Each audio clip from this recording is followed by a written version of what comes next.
ओम नमः शिवाय। मेरे शिव चैनल पर आप सबका स्वागत है। सबसे पहले तो आप सभी शिव भक्तों के चरणों में मेरा प्रणाम। बात करते हैं नंदी जी के बारे में। शिलाद पुत्र नंदी सीरीज में ये दूसरे नंदी यानी शिलाद पुत्र नंदी के बारे में है, जिन्हें पूर्व जन्म में वीरक के नाम से जाना जाता है। यदि किसी शिव भक्त ने पहले वाले भाग नहीं देखे तो यहाँ आई बटन पर आपको लिंक मिल जाएगा, वहां जाकर के आप देख सकते हैं।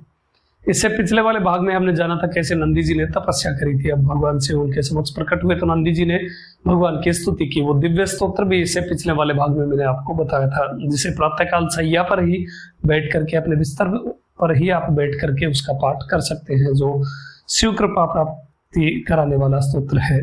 अब इससे आगे बात करते हैं इस कथा के बारे में। जब नंदी जी आंखों में आंसू लिए भगवान के चरणों पर अपना मस्तक रख करके विनीत भाव से भगवान के चरणों में झुके हुए थे, तब भगवान शिव ने नंदी जी के शरीर पर अपना हाथ फेरा और कहा कि पुत्र उठो, अब तुम्हें किसी भी प्रकार का कोई भय नहीं है। तुम जन्म और मृत्यु के चक्र से छूट चुके हो। तुम्हें जरा और मृत्यु से कभी भी भयभीत नहीं होना है।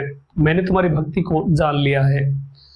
तुम अपने पिता और अपने जितने भी बंधु बांधवगण हैं उनके साथ जरा और मृत्यु के दुख से छुटकारा प्राप्त करोगे और तुम मेरे लोक को प्राप्त करोगे। मेरे गणों में तुम सबसे अधिपति हो, सभी गणों के अधिपति होगे और प्रमुख गण का पद प्राप्त करोगे।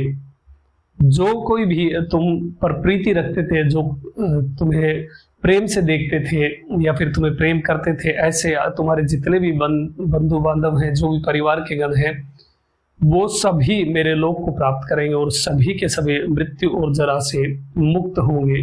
ऐसा वरदान भगवान शिव ने नंदी जी को दिया। उन्होंने कहा कि तुम मेरे अक्षय पद को प्राप्त करोगे। ऐसे परम दयालु परम कृपालु केवल भगवान शिव ही हो सकते हैं और कोई भी नहीं हो सकता। और ये होता है प्रभाव एक भक्त का।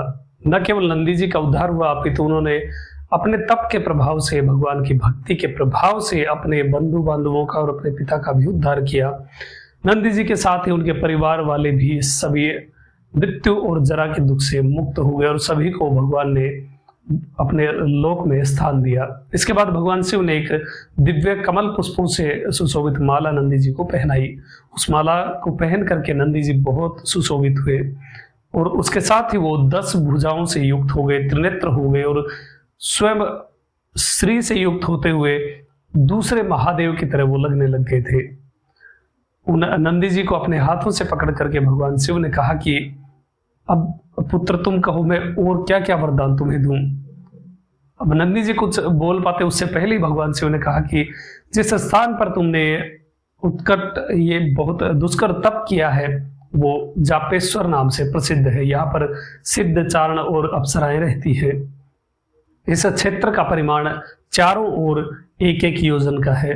जो कोई भी यहाँ पर किसी भी प्रकार के शुभ और अशुभ कर्म करके यहाँ पर आता है और जप करता है, रुद्र मंत्र का जप करता है, उसके सभी शुभ और अशुभ कर्म भस्म हो जाते हैं। और देखिए ये बहुत बड़ा पॉइंट मैं आपको बता रहा हूँ, शुभ और अशुभ। भगवान ने कहा कि चाहे वो पुण्य किए गए हों या फिर पाप किए गए हों, वो सभी यहाँ पर आकर के समाप्त हो जाते हैं। इसका सीधा सीधा अर्थ है मुक्ति।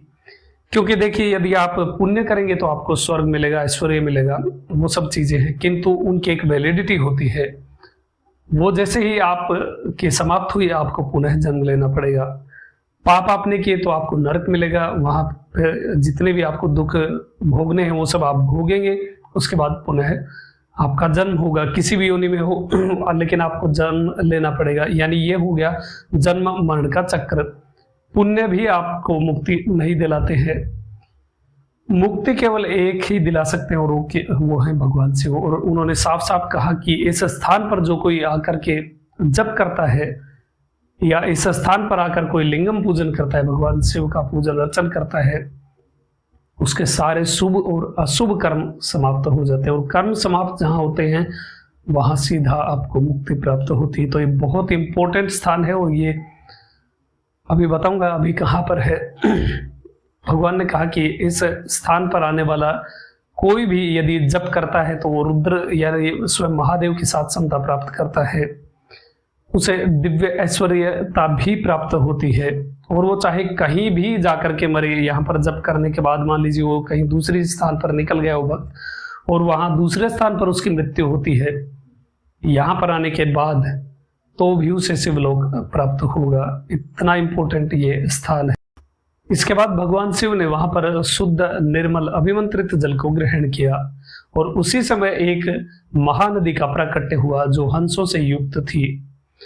उस नदी ने एक स्त्री का रूप धारण किया और भगवान शिव के समक्ष हाथ जोड़ करके मस्तक झुका करके खड़ी हो गई। तब भगवान शिव ने कहा कि हे सुमुखी, तुम्हारा प्राकट्य यज्ञ के लिए हुआ है, यज्ञ के जल के लिए हुआ, इसलिए तुम्हारा नाम यज्ञोदका होगा। जो पवित्र मन से तुम्हारे जल में स्नान करेगा वो रुद्रलोक में पूजित होगा और उसे अश्वमेध यज्ञ का फल प्राप्त होगा। इसके बाद भगवान शिव ने नंदी जी को माँ भगवती आदिशक्ति के चरणों में प्रणाम करवाया और फिर देवी से कहा कि हे देवी, हमारे पुत्र के प्रति तुम स्नेह करो। माँ भगवती ने वात्सल्य से परिपूर्ण होकर के नंदी जी के सिर पर हाथ फेरा और नंदी जी इतने प्रसन्न हुए कि उन्होंने महानाद किया तो उनके कानों से एक नदी का प्राकट्य हुआ जो 3 धाराओं वाली थी और उस नाद से वो प्रकट हुई, इसलिए भगवान शिव प्रसन्न हुए और उन्होंने नंदी जी को एक सोने का मुकुट पहनाया और उनके कानों में अमृतमय कुंडल पहनाए और जो नाद नंदी जी ने किया था उस नाद से 100 गुना उच्च स्वर में स्वयं महादेव ने नंदी जी का अभिषेक करते हुए किया, जिससे वो जो धारा थी जो उनके कानों से बही थी वो और भी प्रबल रूप से बहने लग गई। तब भगवान शिव ने कहा कि इस स्वर्णमय नदी का नाम जाम्बू नदी होगा। जो 3 रातों तक इस क्षेत्र में आकर के उपवास करेगा और फिर भगवान शिव की पूजा करेगा, लिंगम की पूजा करेगा और फिर दान पुण्य के द्वारा जो सेवाचारियों को, ब्राह्मणों को संतुष्ट करेगा, उसे रुद्रलोक प्राप्त होगा और वो नंदी जी का अनुचर होकर के गणपत्य पद को प्राप्त करेगा। भगवान ने कहा कि नंदी, जो तुम्हें प्रिय है वो मुझे भी प्रिय है, इसलिए जो तुम्हारा कोई भी अनुचर होगा वो मुझे अत्यंत प्रिय होगा। भगवान शिव ने कहा कि हे नंदी, जो कोई भी इस पंचनद क्षेत्र या इस जापेश्वर में आकर के प्राण त्याग करता है वो मेरा वरिष्ठ गणपति का पद प्राप्त करता है और तुम्हारे समान ही वो कांति वाला हो जाता है। ये पंचनद क्षेत्र अभी तमिलनाडु के तिरुवैयारू के नाम से जाना जाता है और ये वही स्थान है जहां पर भगवान शिव ने अपने परम भक्त 63 शिव भक्तों में से एक महान वागीश के लिए, जिन्हें अप्पर या त्रिनावकर्षर के नाम से जाना जाता है, उनके लिए एक दिन के लिए उन पूरा का पूरा कैलाश ही इसे तिरुवैयारू में शिफ्ट कर दिया था। जितने भी यक्ष गंधर्व जो भगवान को हमेशा प्रणाम करते रहते हैं, जो घेरे रहते हैं, वो सब के सब और पूरा कैलाश पर्वत इस तिरुवैयारू में प्रकट हुआ था वागीश के लिए। वागीश का वो भाग यदि किसी शिव भक्त ने नहीं देखा है तो आई बटन पर लिंक मिल जाएगा, वहां जाकर के आप देख सकते हैं। जो पूरा कैलाश से जिस स्थान पर आ गया था, ऐसा परम पवित्र वो स्थान तिरुवैयारू के नाम से जाना जाता है और आज भी इस स्थान को पंचनद क्षेत्र के रूप में जाना जाता है। बहुत इंपॉर्टेंट है और कुछ विशेष और गुप्त रहस्यमयी चीजें यहाँ पर होती हैं, उनके बारे में भी हम डिस्कस करेंगे। आप सभी शिव भक्तों को उन सब चीजों से अवगत में अवश्य कराऊंगा।